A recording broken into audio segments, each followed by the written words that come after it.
我啲嘢喎，可以，你做乜有我啲嘢？喂，我整爛咗啊！你做乜點整爛㗎？㗎？哇！你有冇搞錯啊你？我巴士站啊！你有冇搞錯啊你？喂，你呢個咁教車師傅嚟㗎？嚇！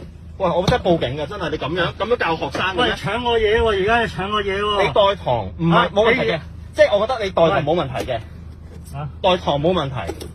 咁但係點解你要咁樣態度對我啫？佢話我態度唔好，佢而家搶我嘢，整爛咗個架喎！喂，你唔可以咁樣嘅喎。喂，即係佢揸唔到。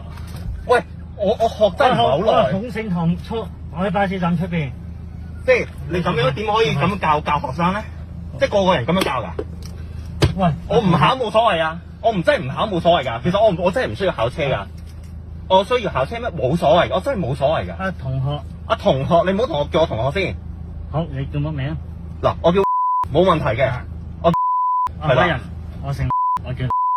係啦。OK，嗱，你咪需要我咁樣做啫？即係我自己都係一個教育學者嚟㗎。同學，我自己都係教育學者，點解我要咁樣去受你氣咧？同埋我真係學得唔係好耐。做咩搶我嘢？你一手搶我啲嘢。喂，大佬，我要影你證件，你有冇你心有冇愧先？咁你係咪搶我嘢先？你可以問我攞。我問你拎，咁然後你自己冚埋張牌，咁跟住然後你自己做點啊？你點？咁你放喺度冇所謂啊！但係點解你要咁樣咬我咧？箍我頸咧？頭先你搶我嘢喎，我叫你攞翻嚟喎。咁我咪俾翻你，我影完之後俾翻你咯。我呢個係合乎正常。係咪問咗我先咧？呢個係正常嘅規例嚟嘅喎，冇問題喎。你係咪問咗我先咧？就算呢樣嘢，我想講你係唔合理㗎。即係我發現有問題，咁我去影你證件有乜問題啫？你可以問咗我㗎，我冇問題㗎。你冇問題，咁你頭先做咩嘢箍我頸咧？點解要箍我同埋打我咧？我唔明喎。你而家紅晒嘅手，俾你睇我隻手紅晒。而家你睇下啦。我真係好有問題喎，我覺得想問你究竟你發生咩事咧？你一個代課老師，咁跟住然後點樣咧？即係我明白，即係每一個教車師傅好火嘅，明白。咁但係點解要個個都要咁樣對我咧？即係冇所謂㗎。同學，即係嗱，你聽埋我講先，你未聽完我講。